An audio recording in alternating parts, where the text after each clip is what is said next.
Okay, probably the best place I wanted to start with was a Nikon FM2 with Fuji 400 in architecture. So what, Jeff, got you from being an architect and being keen on photography and the like into Bitcoin? What was that transition? Can you tell me a little bit about that? Yeah, I think like the Nikon FM2 is actually my spare camera. I still have it in the closet somewhere. Really? Still I work? shot mainly on a Leica M6, and I got a Nikon F3 as well. So I was big into film photography when I was in Singapore, and that's where I was studying my architecture studies. Then soon moved to Australia after that. I did work, 1 or 2 years as in the firm over there. Well, the switch, people asked me this question before. It's actually quite interesting if you've never heard of it. So I've always been interested in more of the commercial aspect of architecture. Like it's not just about design, but form follow functions and follow budgets, right? So and you've looked through architecture styles throughout history, throughout civilization, and even short time frame that we can see from 50 years ago and 20 years ago and 10 years ago and buildings today. It actually follows the cost of money. Right. Okay. So in the past, buildings are more intricate. They take more time to build. Developers and owners are usually more liberal in projects that take a long time. But these days, anything takes more than 3 years is considered like a bad project. Yep. Because you want to chase returns. So you can't rebuild something like some of those old houses like the customs house and those kind of thing in 2022 unless someone's doesn't really like money, right? So it's from there it kind of segues into the economic side of things, and I was interested in a bunch of geopolitical events, mainly financial crises, because one of the most vivid memories growing up in school was obviously the 2008 GFC. Probably just about sort of like enter. I can't remember, was it high school or something? It kind of reveals my age a little bit. I'm not that old. And kind of the turning point where I met Bitcoin, I heard of Bitcoin was in 2013, because that was just the aftermath of the Greek financial crisis in late 2012. Kind of like the contagion effect stretches into Cyprus. So like in the height of, I would say, March, April-ish of 2013 was the height of the Cypriot financial crisis. I don't think they're still fully recovered from that yet. So it kind of like went into, I'm always a very inquisitive person. I understand like, on face value, people say that, something went wrong, someone gambled someone's money and, someone's got to bail someone out. But I would always want to know, like, why is it some countries are more prone towards, or more some kind of like policies are more prone towards that kind of behavior, and why some countries crawl out from those disasters better than the other. And sort of it drew me into the idea that, central banks exist in the world is it's kind of a good and a bad thing, because ultimately you're relying a huge part of your life. I would say huge part of life, because you could work 30 years and have saving that is accumulated over 30 years and wipe out overnight like that. So huge part of your life can be controlled by a governance structure that is usually quite small or quite tight. And in most places, that governance structure is pretty secure, pretty strong. People got accountability and all things like that. But in certain places, if you export the same kind of structures, kind of like, hey, the idea of central bank works well in country A, so you might as well work well in country C, B, D, F, G, or whatever. But usually, because ultimately it's human-backed governance structures, and where human corruption exists, that sort of governance structure fails. As a result, people get burned, people get hurt, and that's what drew me to Bitcoin, because Bitcoin promises a sort of like accounting ledger system to account for ownership, and also to record transfer of ownership over a decentralized ledger that no one's control, and it's first of its kind that is void of human governance. So there's no board of directors, there is no companies, there is no foundation, there is no secret group of people that controls govern it all. Yep.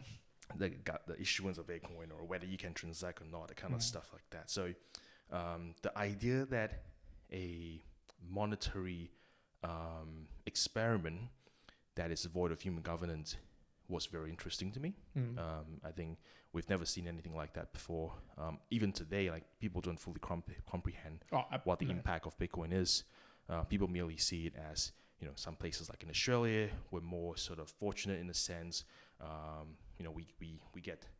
We can afford to only see it as a speculative commodity or speculative financial asset, what you want to call it.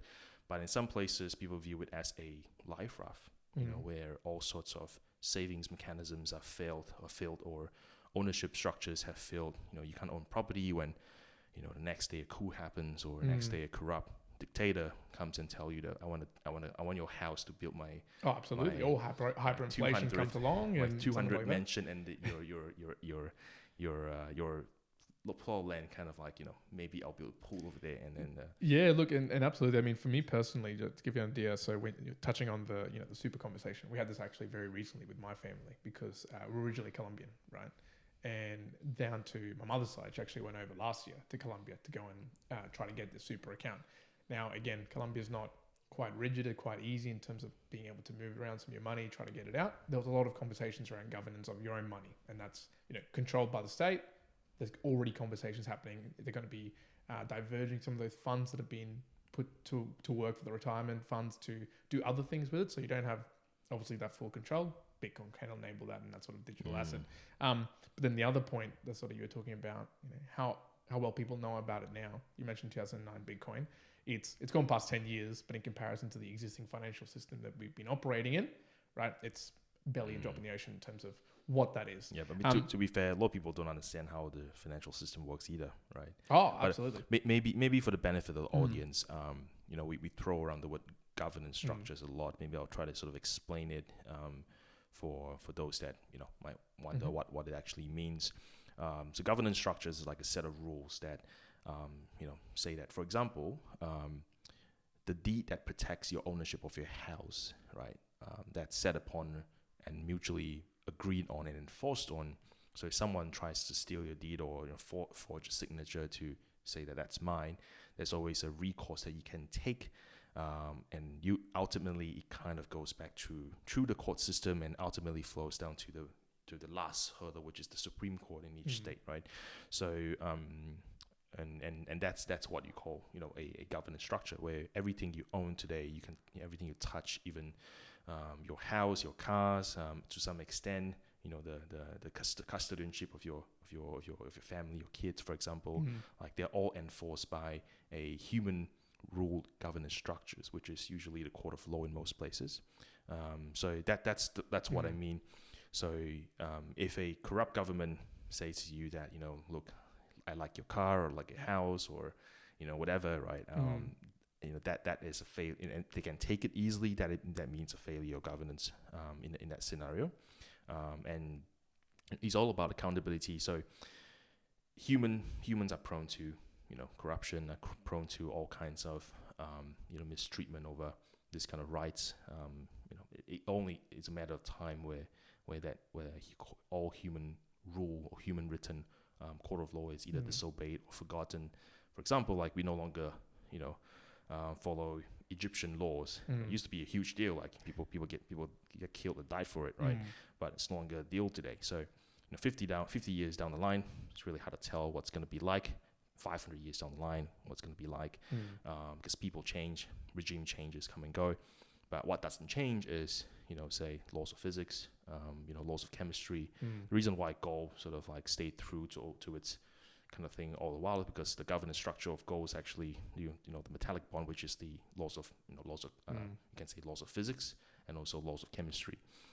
You can't just forge something to gold. You can technically, but it's going to cost you a lot of money. You might as well just mine it. Very familiar. Yep. If you can double spend gold, you can, but you probably save a lot of money by just mining it properly or buying it from the free market. The same thing with Bitcoin. So Bitcoin is governed by laws of mathematics. So there's something that can be broken. To illustrate even further, make it simpler, is that say laws of gravity. If you're a billionaire versus a common workman, both of you are somehow falling down the sky. You can't just say that, I'm so, law of gravity, please, make me land. You're Safely. going to get pulled down at the same speed no matter what. Here's $1 million. Here's a check for $1 gazillion trillion. It doesn't care, right? So that is what we call incorruptible laws of nature.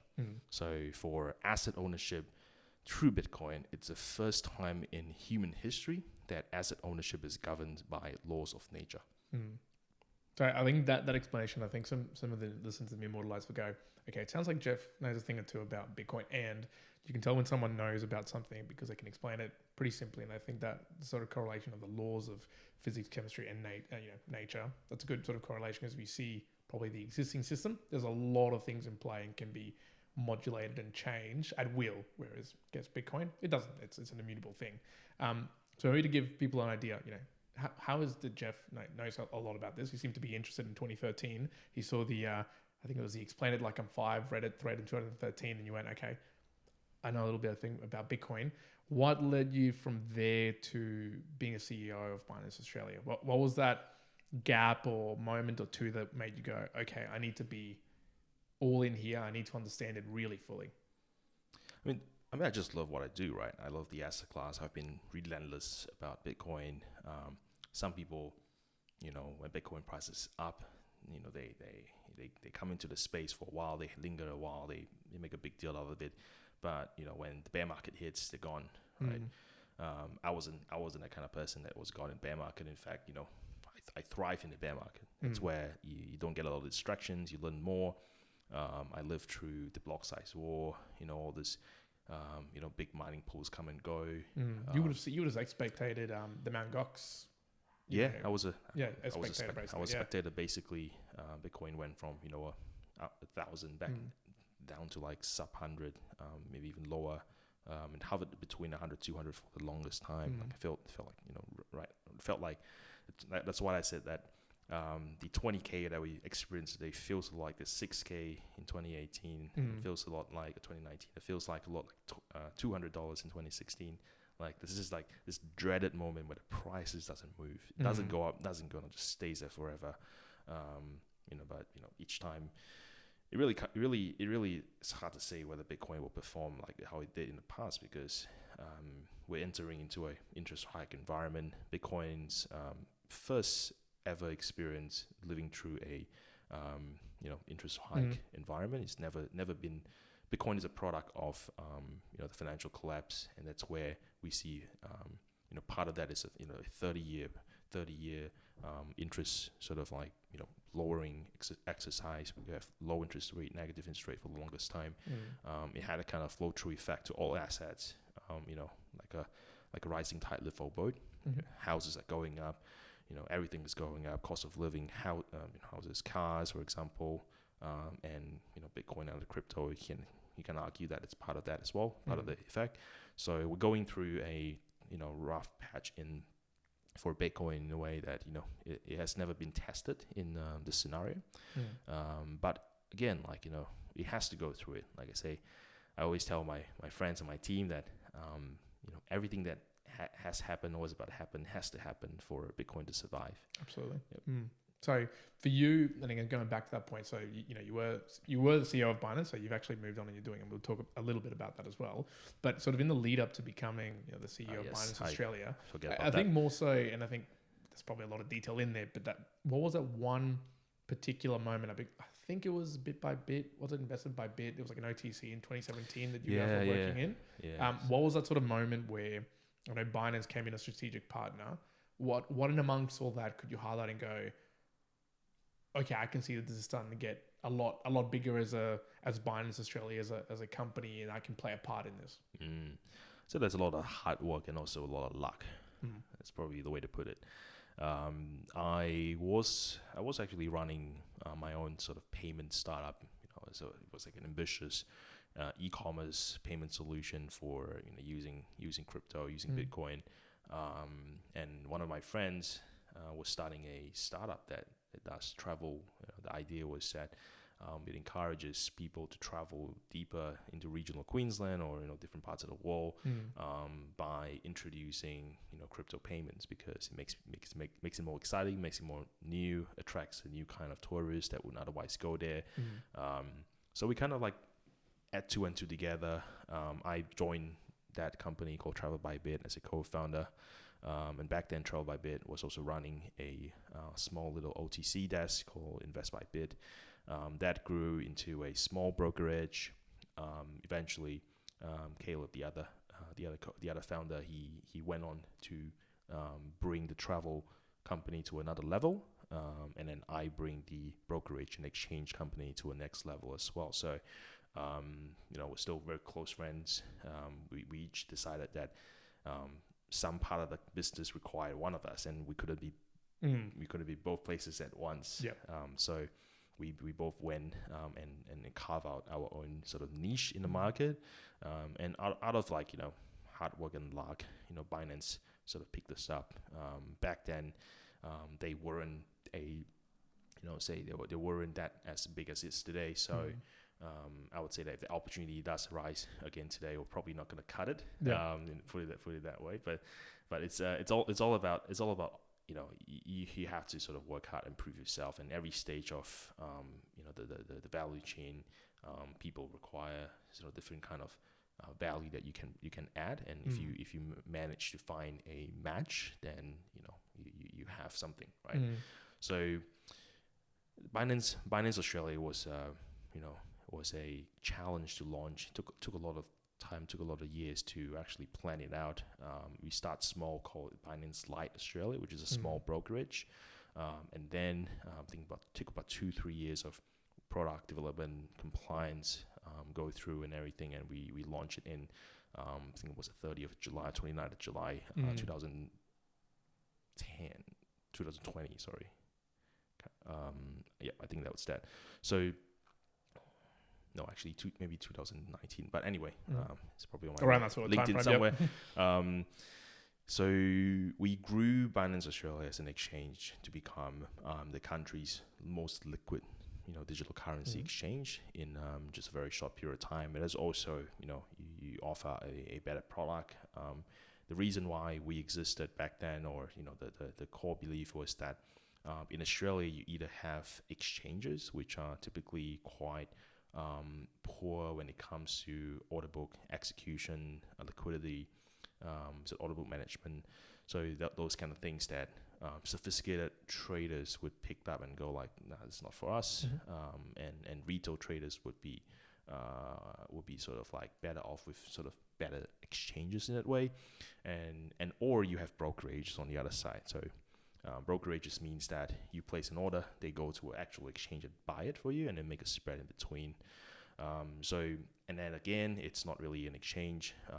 People get charged really high fees. It was common that fees and spreads and everything, was up to like 5% for certain coins. It's quite huge. Yeah. So we kind of go like, look, we can offer low fees and also a reasonably well maintained exchange facility for people to trade.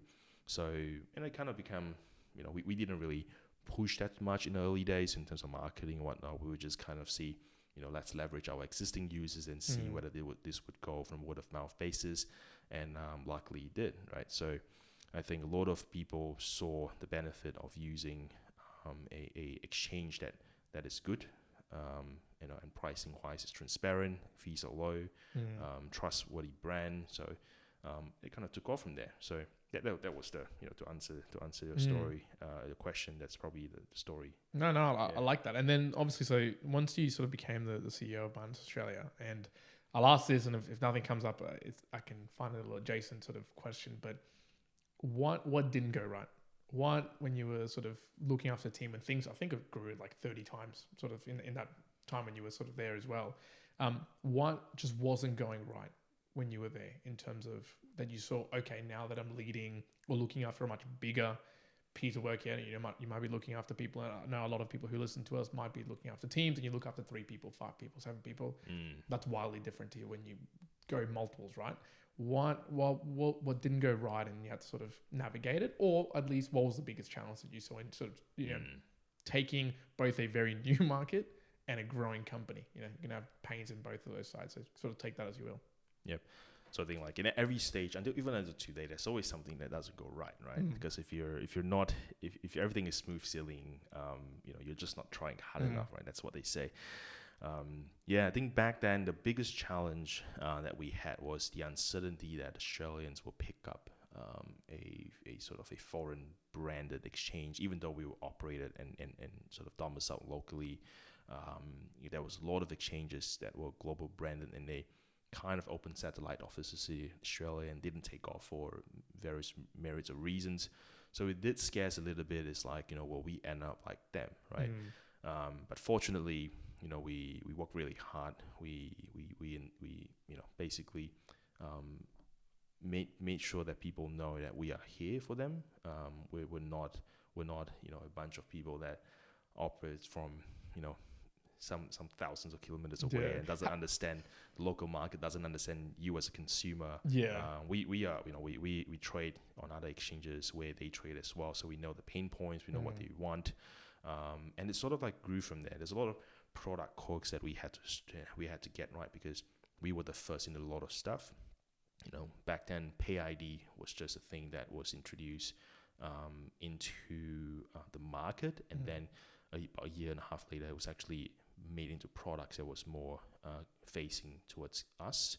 So we were one of the first exchanges, maybe even the first exchange to have Pay ID payments outright. And it was hard to convince people what it is, because a lot of people were still using poly payment, they're using cash deposit at news agents, all this kind of stuff, regular bank transfers, a lot of security problems with that. But Pay ID took care of a lot of it. So it was introducing a new kind of payment system that people weren't used to before.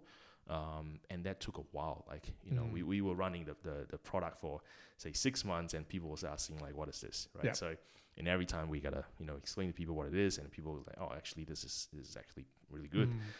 Today, Pay ID is a staple. Every single exchange brokerages have them. It was a lot of the product that we had to design was also with the service providers, because everything is so new. It kind of the same thing that what we're going through in Monochrome right now as well, where we're the ultimate pioneers in what we do. No one knows how to work this thing better than we do. And our job is not to actually also build a product, but also to make sure everybody else in the landscape, service providers, different market operators alike, and ultimately consumer understands how all this thing works ultimately. Yeah, and I think that's a good little segue here, because I sort of wrote down retail versus sophisticated, and a lot of the things we're talking about is retail. So that's you, me, everybody else going ahead and buy $20, $50 worth of Bitcoin or whatever other asset you want to do so. Obviously, those are available to you, right? Whether it's Binance or another one. But you're the ex-CEO of Binance Australia, because you've obviously co-founded and founded Monochrome. So that's sort of over a year now. Has it been over a year with Monochrome? We're probably close to 2 years. Close to 2 years now. Okay, so close to 2 years now. And my question here was going to be, there's a few here. The name of it, and I know you've explained the name, which is an interesting one. I just want to kind of get your take on, is it still hold true, and why you named it Monochrome. But two, why the move from being the CEO of Binance Australia to going and founding your own thing? You're probably a choice at a place right now, I would imagine, where you have the choice to do what you sort of want to pursue, what's interesting you. So I kind of want to find out why the name Monochrome, just give us your own take on it. And then why that path? Why did you see it like that was going to be the next step for you as sort of in your journey? Yeah. So we took care of the retail part of side of things. We kind of fixed up the exchange landscape, sort of the retail crypto exchanges landscape in Australia, and I felt that sort of my duty is done there. And during that time when I was running an exchange, there's always people asking me that there's all this professional investors, family offices that want some kind of crypto exposure. They really can't find the right product. The problem exchanges in Australia is not regulated till today. A lot of them operate based on faith on the exchange operators, and it's great that not many bad apples in Australia. We're relatively a really safe place in a way, but again, it's kind of buyers beware in that market. So it's not really meant or able to access if you're a install client or a professional investor client, or say it's fine to lose your own money, but if you lose someone else's money or your family's money, that's going to be a different story. So the other only option for them is to buy Bitcoin through sort of a regulated trust. So I guess a lot of the audience are familiar with Grayscale in the US. They kind of were born, out of the certain similar needs in the market where, certain people are willing to pay a premium to buy Bitcoin that way because that's the only way they can do it, right? So, in Australia, there wasn't any good solutions out there in the market. Even today, I think we're still light years ahead of our competitors. There are a few problems. So one is, the regulation bit. I think a lot of people are not certain about how things actually works in this space. So we got to really educate the market. Secondly is the pricing, benchmarking. A lot of this stuff that traditional funds would have in crypto is very new. I'll elaborate more on that. So we got a lot of feedback on why certain products weren't meeting their needs, weren't good enough, and it's like, well, we do something like that to fix it for them or give them a product. We're kind of like, no, we just don't have the time to do it. And then one day just click. It's like, really, we got all this bunch of feedback. Brought it to a few people. I think they weren't really interested in mixing a retail and install business at that time. So the next logical step was like, I'm just gonna do it myself then. So I started Monochrome. Monochrome is we are at the far end of the crypto spectrum. They go far end. They are the cowboys. Somewhere in between, the exchanges, and we are at the other far end, which is the fully regulated stuff. So and that opens up a new way for people to invest in the asset class or to deal with the asset class in many ways, trade it, store it, custody it, whatever they want to do. The reason why we call it Monochrome is, that's my belief that Bitcoin doesn't judge. It's getting back to its governance structure. It's not run by humans. It's a set of rules that doesn't care who you are, as long as you play by the rules. You're part of it. So the way that I think the way that Bitcoin views the world is through a monochromatic lens. Monochrome does make a lot of sense, so it doesn't judge, doesn't discriminate, and that's why. So it's called Monochrome. And frankly, the name sounds good to it. So we picked that idea, we picked the name up. So that's how Monochrome started. Yeah, no, I like that. I like the couple of points there. I want just to double click on. The conversation of, I think you said, on one extreme, there's the Cowboys, and we could have plenty of stories, I'm sure, of what that is. There's the exchange sort of in the middle, and you said that's the other extreme. There's more regulated. And a lot of friends, people that I talk to about crypto, even to this day, is around, that's kind of wild, right? And there is a bit of the wild west. You can easily find it right now. It's still a very emerging market, emerging sort of technology. But one of the points that I probably struggle to maybe articulate, and I probably want to hear from you, is regulation for crypto good? Or in general, is regulation for Bitcoin good? Because one of the sort of points I just wrote down there is, and people might have a question on, is it just good as an investment? As in, is someone with a trust structure going to be able to say, okay, cool, I'm going to use that as an investment asset because it's going to make me money? Or is ultimately having more regulation in place actually something that's going to benefit Bitcoin and crypto as a whole? What's sort of your take with that? Yeah. So Bitcoin can't be regulated on a protocol level. There is just no way that anyone can regulate it. I'm not saying this to because I'm biased to Bitcoin, but really everyone tried. Anyway, Bitcoin is designed to be void of human governance, so human interference, it doesn't care. So you can't regulate Bitcoin on a protocol level. Same way you can't regulate gold on the metallic chemistry metallic level, but you can regulate how gold is traded on the market, right? You can regulate how Bitcoin is being traded on the market. The ins and outs, the on ramps, off ramps, those kind of things. So that's what I think the regulation should be stronger at. And I've always taken the idea that any asset class that is it's going to survive the long term needs institutional buy-in and support. It needs sort of more robust infrastructures.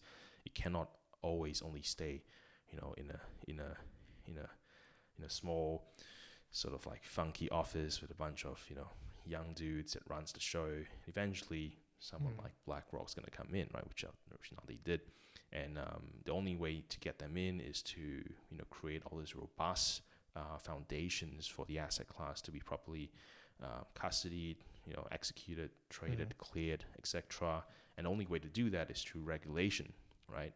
The set of rules that decides like how custody should be treated when it comes to crypto assets. Australia only very recently had a framework from ASIC.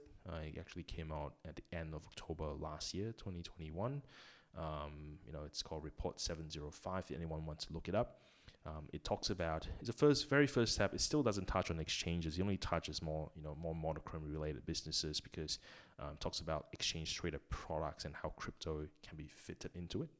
So about how pricing transparency, the benchmarking, if you're telling people you bought Bitcoin for them at this price, so where is this price being derived from, right? So for example, Monochrome uses the CF benchmark CME Bitcoin reference rate, which is the longest running Bitcoin benchmark and one of the best Bitcoin benchmarks in the world. A lot of big funds use them. BlackRock Bitcoin Trust uses them, for example. We've been using them forever. So that's sort of things that is required. Custody, for example, you need to have insurance or custody. You need to have a custodian to have proper net tangible asset equivalence that is compliant to the Australian regs over here, and also insurance. What if something goes wrong with custody, or what if something goes wrong with the process? So compensation framework. So all this stuff. Like if you're running a traditional fund, traditional ETF, you'll be like, this doesn't need to be said because it has to be done. But in crypto, the problem is that where do you find a crypto custodian that is compliant with certain reg guides over here, regulatory guides over here? Where do you find an insurer that will insure something like this when they're already so adverse towards the space? So a lot of what Monochrome has been doing in the last say 18 months was really to break and kick down and crawl out new paths that never been done before. We're the first of so many things in the space. We're the first to get proper insurance that meets ASIC's criteria. We're the first to actually got a working custodian that fulfills all the different criteria. We're the first ETF issuer, hopeful on the ASX that has a license authorization revised specifically for crypto assets by ASIC on our responsible entity level, and many things more, right? So all this stuff can only come by when you have clear regulation to follow, because if everyone's making up their own rules on how to treat this asset class, it might fall short in terms of its actual nature of whether does it protect investors. Like if you don't know how to deal with the asset class, you've not very little understanding of the asset class, and everyone comes up with their set of rules, what they think is right. The place is going to be chaos, right? No one's going to be able to onboard with another person because everyone has a different idea how custody is, for example. So we fortunately have that kind of clarity set up by ASIC, which is I think I forgot to say. So ASIC is the SEC equivalent in Australia. Stands for Australian Securities and Investment Commission. So that regulates all financial products. It enforces all this regulation that policies and whatnot that Treasury has created for them, and that ultimately also enforces things as well. So they do sort of like punish bad actors and as well, things like that. Well, not even just bad actors. It can be just bad performing funds, right? So, and why this interests me in such a maybe a collinear way was I built a product that ASIC regulated. It's called Your Future, Your Super. Where if your super is not meeting its particular things, they're going to give you a warning, and the second time you're not getting any more members, you got to be actually putting the right investment. So, sort of what you're saying that resonates, but it's just so early, right? You're talking about investments in particular spaces that you're not even thinking about to the space. I think to clarify, the Your Super, Your Future stuff is more APRA related, the Australian Prudential So that sort of regulates super funds and whatnot. So the Your Super, Your Future, for those listeners that are not aware, is a way to sort of highlight underperformers in the all the super funds across Australia. So your typical super funds that you deal with, Australian Super, Rest Super, etc. So there's debate on whether it's a good or bad thing. I think transparency on this is actually very important because they're ultimately dealing with someone else's money. They need to be held accountable if they are not performing. But the downside that critics has raised was that this would make super funds more unlikely to take risks. So it kind of like if someone does well, there's always someone that doesn't do well. And there's going to be winners and losers in the market, right? Exactly, right? There's always going to be winners and losers, even by a few points. But if there is a huge disincentive for people to not lose, there might be we might actually see an effect that everyone just refuses to take risks and just let's just finish on the finish line exactly on the same dot, and then we all take our strides very conservatively. And you can say that ultimately, would it be good or bad for the underlying, members? It's hard to say, but time will tell. It doesn't really affect Monochrome, other than it's probably going to slow down super funds uptake on appetite towards crypto because again, there are disincentivized to take risks on a paternal level, but who knows? Maybe on a member directed option, some of them might offer it, down the line. Who knows? So one of the other points as well and just getting around this because I feel like personally I don't have enough of I hear about it, I listen to podcasts, I read about it sometimes, but I think hearing it for someone who's obviously at the coal phase, especially whether it's Australia or globally, right? Another one that I always hear is ESG, and it's the fact that there's a lot of big players that haven't jumped into the space. If you're talking, market cap and actually uptake due to ESG, and that's more around. So that's the environmental governance, and I think it's the social aspect of it. And with that almost ticked that yes, this is an ESG product, which I believe Ethereum would be from proof of work to proof of stake, or as much as I read, Bitcoin isn't, or at least in some form. Now, how does that ESG conversation form part? Does it form part in terms of the Monochrome conversation? We have a lot of questions on ESG. Like a lot of people has been asking us 3 questions mainly over the course of our engagement with the advice industry in Australia. One is the state of regulation. Second is portfolio allocation strategies. How do you actually use this product? And third is actually ESG, right? So people always say Bitcoin, Bitcoin wastes energy, or I think those kind of things like that. But people that actually understands Bitcoin knows that Bitcoin actually consumes energy waste instead of it wastes energy. So what I mean by that, there is a elaborate research series that we're producing at Monochrome Research called the ESG series, which is released. I think the first one of environment. Maybe when the podcast is out, you guys will see more on our website. But so ESG, there's 3 parts: the environmental, social, and governance, right? I don't think we need to elaborate on what Bitcoin's impact on social is, and what Bitcoin's governance is actually. So nothing beats Bitcoin when it comes to its governance, transparency, and integrity. Social, there's so many things that people cannot access if you're not living in a certain threshold of population in the world. But everybody can use Bitcoin, right? And environmental part is, a lot of these people say that Bitcoin uses energy and all this kind of stuff. I would say that Bitcoin actually may be the silver bullet to kickstart sustainable renewable energy sector. Why do I say that? It's because, so traditionally, Mother Nature gave us a battery. The battery is called, crude oil, right? It's kinetic and potential energy stored in a liquid form that's buried underground. We take it out, we can store it in another barrel for a length of time, and then eventually distill it properly and then put it into your car. And maybe you can even store it for a little bit, before you make sure you make it tight so it doesn't evaporate. So the point is that the energy form is being stored in a form of battery that depreciates really slowly, and that's what made oil such a wonderful sort of commodity. When it comes to renewable energy, a lot of them relies ultimately on batteries. You can say that, solar, wind, hydro, even fission, anything, right?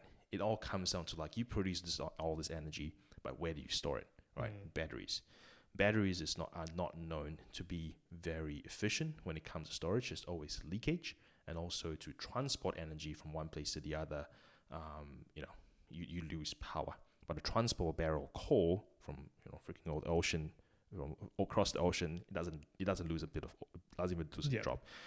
And people don't understand that you cannot compete when it comes to the storage capacity or the integrity of crude oil as an energy source or energy storage versus a battery that stores electricity.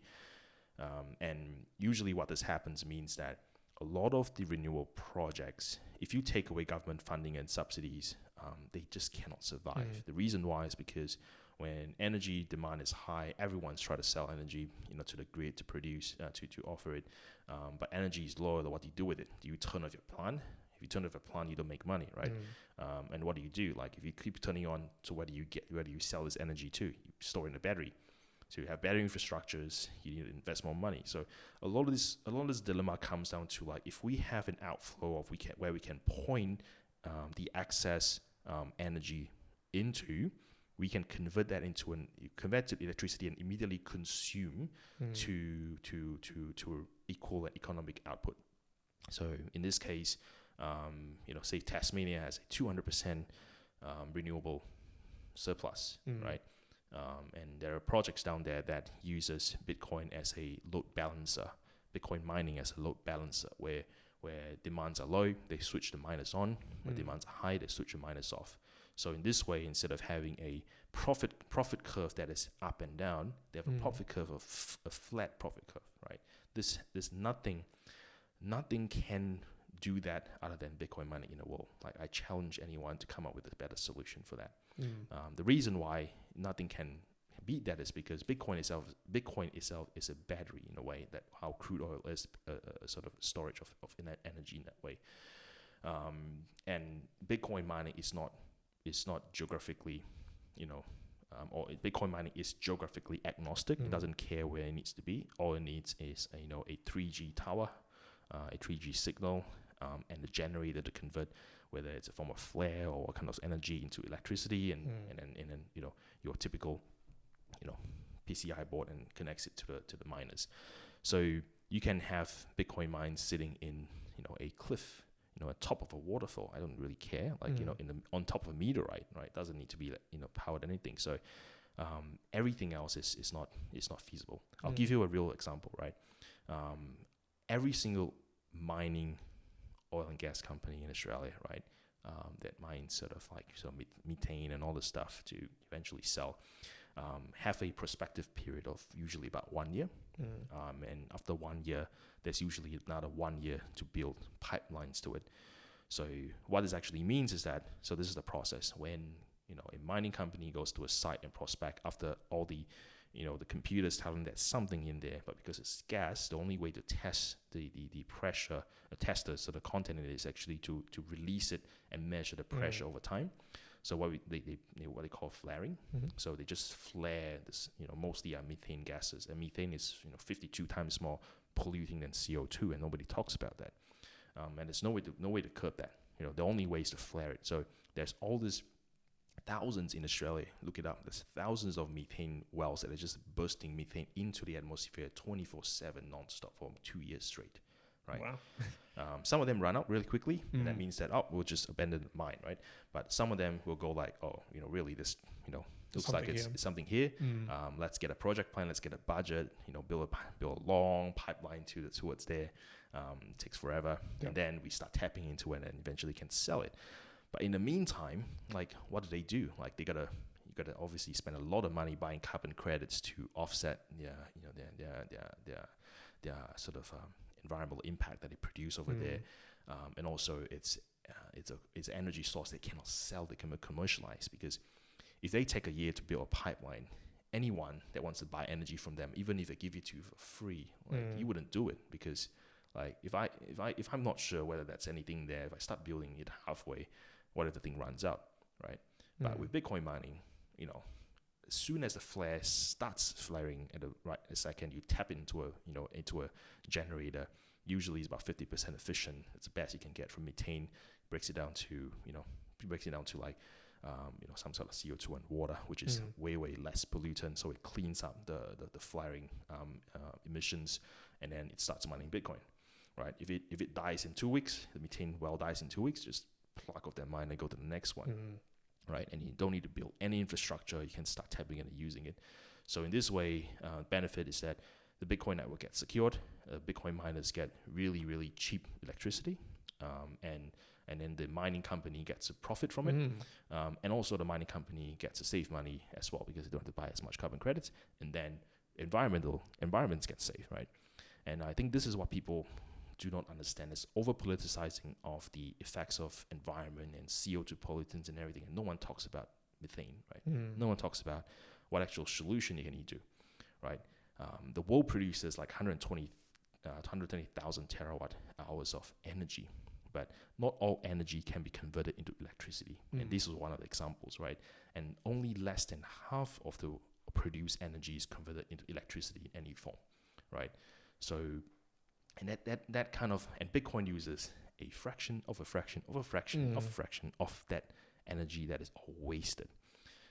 So people complain that Bitcoin uses too much energy, and everyone looks at it and no one realizes, or maybe people don't want them to realize that there is actually a much mega bigger problem that we got to fix, which is the surplus energy problem. Right? Yeah, I mean, sometimes that's human nature. Sometimes that's the way that the entities want you to sort of be able to focus in on. This is the reason this thing is bad, but looking at it at the broad scale. Like, and also to elaborate, no one's gonna steal your electricity that you use for your heater at home and anything to mine Bitcoin. Like, those guys are either idiots or they don't know how to do maths, right? Yeah. Because you can never profit from Bitcoin mining. I'm sorry for saying that, but if you cannot profit from Bitcoin mining if you run your operation by buying energy at a commercial rate. You can never do that. So the only way Bitcoin miners can profit is to, A, make chips more efficient, but there's only so much you can do, and B, the biggest is to find ways that you can buy energy or extract energy very, very cheaply. Most Bitcoin miners aren't energy extractors, so they are buyers of energy. So where do they buy this, right? They go to places like this, right? They buy energy that will never come into the market. They buy energy that would otherwise be unharvested and wasted. And that is where the big part of Bitcoin mining is. Give you an example, right? A lot of people say that, a lot of mining operation in China in the past. But why, you gotta ask, right? Because China in early 2000s predicted a aluminum production boom, built a bunch of dams, the Three Gorges dams and whatnot. They're impressed if you've been there.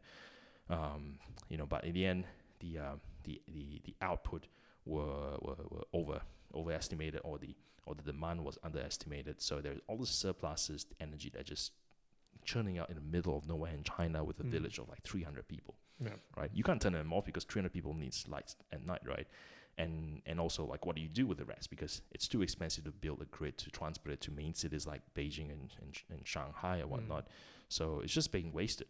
So Bitcoin miners found a perfect marriage. Just go that, hey, you're not using this energy, you're not selling it either. Can you sell it to me for like a huge discount? And they go like, why not, right? And that's kind of how it started. So. Yeah, okay. That's the nature of it. Bitcoin doesn't waste energy. It consumes energy waste. So it is actually good for the environment because it cleans up the environment so much more than any industry could. It accelerates and makes green energy and renewable energy movements and projects more efficient, and R&D and everything so much better than any incentive that any industry can provide. Right, that's something that people don't realize. The impact. I'm so passionate about this. I was just about to ask you, because you do seem very passionate about it. And I sort of wrote down a couple of things. One is, why hasn't anybody done this yet? Right, you're putting together a lot of detail, a lot of solution. Is there somewhere in some jurisdiction that's actually already doing this, putting it into play effectively? Almost plenty. Yeah. Plenty. Okay. I mean, all the examples that I told you that someone's really doing that. For example, the guys in Tassie. I mean, every year there's one that pops up because it makes otherwise unprofitable ventures of renewable projects profitable. Who doesn't want that? And the flare stuff. There's projects that's being discussed. A lot of the volcanic emissions and whatnot, and those kind of things in places like El Salvador, and even there's a lot of geothermal energy that is in say Iceland and all those kind of places. We see a lot of projects that's just like building these rigs that are basically, half size or full size container, the one that you see in the shipping port. And inside is just like fitted out with all Bitcoin miners. Yep. And then there's usually a sort of distribution board that you can plug.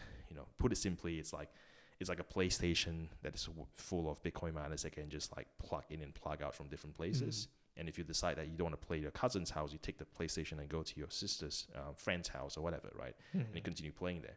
So it's the same thing has happened in Bitcoin mining. There's this very interesting industry that's building up. Yeah. So, and I mean, personally for you then, Jeff, why you're passionate? You're still passionate now. Obviously, you found out about the technology in 2013. You continue to do it now in 2022. It sounds like you're going to keep on doing it for 10 years plus. Is it an outlook of Bitcoin in the 10, 20, 30 years that's keeping you really interested? Why so much passion still? Where does that come from, you think? I think it all comes down to the humanitarian part of Bitcoin. I think there's a lot of places in the world where human-backed governance structures has completely failed or are failing very rapidly. And if we don't have a solution quick enough for them, people are going to suffer and people are going to die.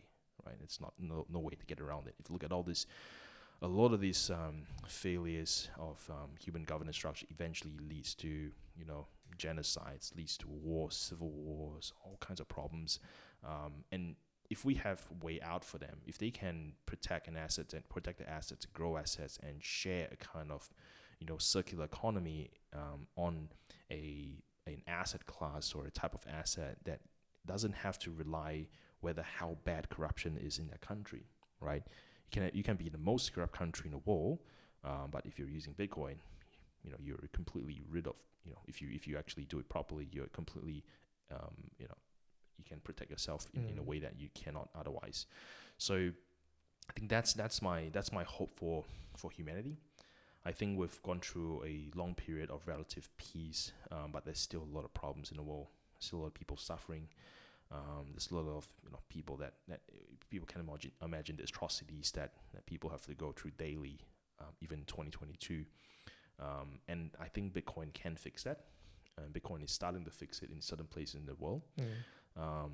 And I think introducing a asset, that has for the first time in history, an asset ownership that doesn't rely on human-backed governance structures, opens up a can of worms that we cannot predict what it will be. And I'm quite optimistic that that's actually going to be better for humanity than not having it as an option. So I'm always, people can make their own choice. People are not forced to use Bitcoin or forced to like Bitcoin because Bitcoin doesn't really care whether you use it or like it or not. It just is. Just is, yeah. Now, expanding the pie a little bit, because we have been talking about Bitcoin quite a bit, and I'm going to get into your ownership of a Bored Ape jumper and probably a Bored Ape, your club NFT as well, Ethereum, and then the rest of what I'd say is cryptocurrency. Now, a lot of them, I wouldn't personally go and say that they are as distributed as Bitcoin might be, because they are in certain ways being run by particular individuals, particular groups who are trying to articulate it, but they've got their benefits, right? And I'm probably not going to jump into the benefits of all the different ones that are available. Do you see a world where Bitcoin and Ethereum and Cardano and insert all the other ones is beneficial, or are you on the view of no, we should actually be focusing on Bitcoin and this particular layer of Lightning Network or something to that extent? Where do you sit in that? Where do you see that? Like the answer is that I see that everything will have its place. The way that I see gold has its place, and zinc, aluminum, rhodium, they're all metals, but they're all valued differently because they do different things and have different valuation metrics as a result, right? So Bitcoin, takes that spot of that the gold, digital gold status, where there's a lot of non-intrinsic way of valuing it because there's all this compound, societal belief that it has value. Really, gold, why gold, right? Just there's different several properties that make gold so valuable, and the people put more value on it more than what its actual industrial use cases is. People say that you can make gold jewelry, but if gold's not valuable, no one's gonna make it into jewelry. It's actually a byproduct, not the other way around. And Bitcoin's the same thing, right? Bitcoin has all these properties that kind of, Satoshi designed it to emulate the way that gold is produced, the way that scarcity is being derived, and all this kind of stuff too. And as a result, Bitcoin is what it is today. Ethereum, on the other hand, they're more technology driven. Like they operate more like a private tech company in a way, some ways. And a lot of crypto projects, sometimes I like to say that a lot of crypto projects has less founders than board of directors of some companies. But they're fine, right? Like people run companies, for all kinds of reasons, doing all kinds of product. As long as they add value, as long as they don't rip people off, they all have this place. There's a lot of stuff that Bitcoin doesn't bother doing that maybe Ethereum can pick up and do. You wouldn't put gold and build this microphone with it. Maybe you can if you're a Saudi prince, but realistically for commercial reasons people use other metals, right? And it's really all different practice, different sort of stuff. So the real idea is that as long as we differentiate and distinct its use cases and how we evaluate, I'm fine with it, right?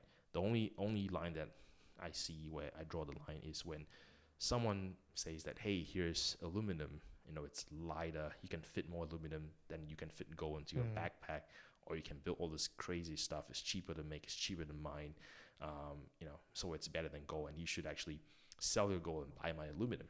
Because if you compare it that way, it actually feels a bit weird, but it happens a lot in crypto space where people go like, better than Bitcoin in certain bias metric that doesn't make any sense, and then tell people that Bitcoin's this much, mine's this much, mine can do better, should be worth more.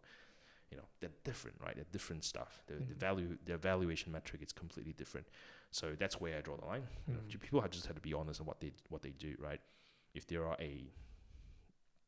they're a tech-driven project that relies on a central governance committee that continues to innovate non-stop, like be it. It could be Apple's worth a lot of money and it's a private company. Google's worth a lot of money if it's a private entity. Why can't a lot of these private crypto projects, as long as they're true to themselves? Whereas Bitcoin is just another different beast altogether. Yeah, and I think there's quite a few points, but the one I want to ask this one first, which was the Bored Ape. So I saw you having the Bored Ape jumper the other day when we were out for a car meet. Has anyone actually ever come up to you and recognized you with the Bored Ape jumper? And why did you jump in to get yourself a Bored Ape? I actually jumped in and out pretty quickly. I'm a person that likes to try everything out. If someone tells me that this is not good, that is not good, I'm like let me try it out and I'll let you know what I think personally.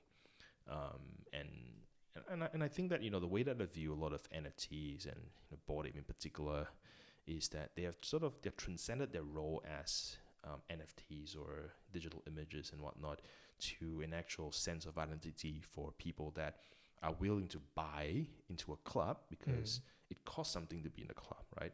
It either costs me a lot of money to buy a Bored Ape, it costs me a lot of money of not selling a Bored Ape to being in the club. So it's kind of that Velben good theory where people buy something to associate themselves with, to elevate their social status or be in a circle that otherwise couldn't, etc. And willing to pay more money, the more valuable it is. So I think there's some NFTs that are I can say that they broke that stratosphere, but I would say like 99% of the rest just can't, because you just can't have that many. Like even in every industry, you can have say the Rolls Royces, the Ferraris, the Lamborghinis, McLarens, whatever. But you also have a wide spectrum of other just regular cars, but actually make more money than most of those companies anyway. Toyota, Honda, whatnot, and they all kind of spread out, because if you have everything is valuable, nothing is valuable, right? Absolutely. Yeah. Now I've got two final questions and a bit of fun before we finish off. So the one I wanted to ask you first up is, so Monochrome, where do you see that 5 years from now? So what is your hope for Monochrome in 5 years? If there are actually some people listening to us, probably not Australian based, they're overseas based, who I know probably work in the space of family trusts and the like. If you were to say, okay, in 5 years, this is where we're looking to be, whether it's with helping set something in regulatory, which the big scary hairy goal out there, what does that look like to you in the Monochrome team? I think one of the biggest goals that we want to do is to protect protect the integrity of the space and the asset class in a way. And if we can add value and add services along the way and make money out of it, that's a bonus. Like we face a really big challenge. We're in that part of the environment right now where there's a lot of big players, traditional players, are starting to enter the market, and they're just looking at this as another cash grab, right? They're not here for they don't understand half of what I just said. They've probably never even heard of it. Yeah. So they're probably all kind of confused as to why we're not talking about the fact that it's going to be 100,000 by this date. Yeah, that's right. So they kind of view it as a traditional asset class. And if we don't play it carefully, they might make a lot of money, but ruin the asset class in the process, right? And that's what I don't want to happen. So I think there needs to be a certain balance, and you need to be in a certain position to be able to defend yourself in that category. Where I say that, the spectrum of the Cowboys, nobody's going to take the Cowboys seriously if you're a Goldman Sachs or you're BlackRock, and if you're a quasi Cowboy, and you might take a long time, spend a lot of money to buy yourself into that table to be respected and opinion, taken account for. But on the other hand, you got guys like Monochrome, where in terms of our reputation in the industry, especially we're not very particularly retail facing, so a lot of people might not heard of us. But in the professional in-store space, I think at least in Australia, Monochrome is relatively well known. And thanks to the team, I think they've done a good job of making sure that what we stand for and what we carry in value, the value into the market, gains a lot of respect of. So, we will uphold, the balance of the right approach on actually tackling and handling it in this asset class without the risk of it being butchered and realized too late that, we're way past reversing something that is, catastrophic or delays adoption or delays, people that really need Bitcoin to succeed in certain parts of the world for another 4 years. They might not have another 4 months, right? So that's what my goal for the next 5 years is to keep on defending Bitcoin. No, I love that. The other one I wanted to ask you was, obviously in 2013, you got interested in Bitcoin. You saw Bitcoin, you followed that through. 2017, 2016, you obviously looked into exchanges and then became sort of CEO of Binance. We're in 2022 now. What is it that most people are missing that's going to come up next in the next X odd years? Is it the ESG conversation? Is it something to do with regulations? What are most people missing in even the sophisticated conversations? I think you can look at in a part of like, where are you coming from? Like, if you're coming from a pure, you've been in crypto for a long time, and you've maybe run a crypto business or heavily into the space, like, you might not see that regulation is rapidly shaping up. And if you're not part of that conversation, you're basically letting someone pave your future blind, and that person doesn't understand you as a person or your industry as well as you do. So, you can all sing Kumbaya in one side and, laugh at our own jokes and, our own memes and whatnot. But, when regulation hits and you're not part of the formation of that regulation, like, you got to go back and like, hey, write letters to your senator to complain this about, well, you could have prevented it in the first place, right? And it's probably more effective that way. So I think that's coming hard in Australia, the same as well. We, without going into details too much, like Monochrome probably spend, the most, or maybe even the only one that spends money and effort on this one in Australia to really defend, the innovation, the sort of guys that sort of like nurture the industry from ground up to continue to play the game and continue to be respected in that space, to have formative roles to play in future regulation when it comes to this asset class. We spend so much money and so much time on that. I don't think anyone ever come close to it. So that's probably what people miss if they're just in crypto. Same reason you don't see us in a lot of the crypto conventions and whatnot, because we just don't have time for that. Like we're kind of like, I think that's fine, but really there's probably bigger priorities that we bigger war that we're fighting at. It's a great point that you make though, because I know that something interesting, I think it's like what Bitcoin did. So podcast I really enjoyed listening to. There was a convention in Texas where they very first started to talking about, here's some of the regulators, here's some of the people who are out there making regulations, and they're wanting people to talk to. Now, perhaps Australia might be either a few steps behind or a few steps in front. But when you come to, we don't see in probably the meetups or the conversations that happen in Australia that we have the regulators there that often. And as you say, those conversations are probably happening separately.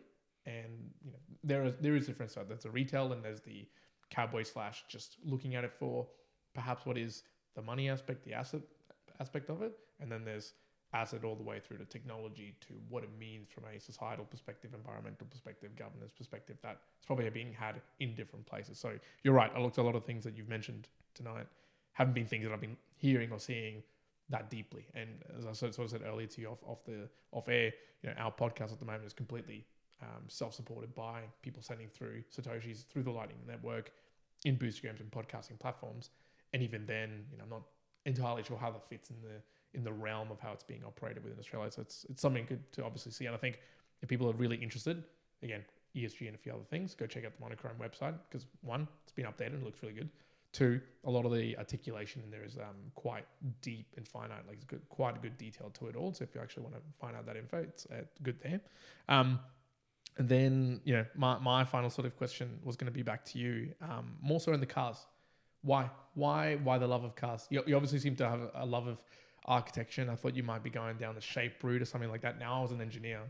So when you were saying architecture and the like, I went, yeah, I remember when the architects had to change the buildings that we were building or the bridge that we were designing. I just go, it's looking more at the efficiency. Why cars for you? Why has it been a love and passion to this day? Always love cars from a young age. I think the car communities, really great bunch of people, passionate bunch of people. And it's always good to sort of like step out of your sort of circle that you geek out day in and day out from and actually see and hear the views of, other interest circles, right? Whether it's cars, watches, or, anything that you're interested in. Cars is actually, I never really sort of got time for cars until even till today. Like I probably take out the car maybe once a week maximum. But I love cars because from a technology mechanical standpoint, it's just so intricate and the whole thing works. You can push the thing to its limit. It doesn't break. In fact, it actually thrives in those scenarios under pressure. It kind of like reminds me of like how we should drive ourselves, no pun intended, in our lives. That if you're not pushing yourself hard enough, like you don't get to the optimal temperature to operate and optimal state to operate, and you wouldn't get breakthroughs, you wouldn't win races, you wouldn't break records. So it keeps me on edge and reminds me that in life it's not just about bearing your head down and do things, but also to compare sometimes and be harsh to yourself when you need to, and be lenient to others when you also need to as well. I particularly, I've a really fortunate to be the owner of a nice McLaren. I like that. I like the brand because it represents a lot of the new stuff. Like McLaren's one of the first one to use carbon tops in race cars and eventually road cars. And they kind of pioneered their way into a lot of stuff. And even today, McLaren is still sort of being known to be always the first one to bring something out. And people then follow. Most cases, that's the truth. I think that in a lot of parallels, I can see Monochrome being that way as well. It's what we do. We're venturing to, path not even created territory, and we're the first one to. You're not even looking at sort of a rocky path. This is you've got the machete out, just cutting through the jungle, trying to form the path, which hopefully is going to lead to more people into that space as we go. Look, Jeff, any final sort of words that you'd say of someone who's listening to this, perhaps a retail, perhaps they're not, they go, look, why? Again, just a very simple, why Bitcoin? Why Bitcoin, why cryptocurrency, but why specifically, why should they really be thinking and wanting to learn more about Bitcoin even today?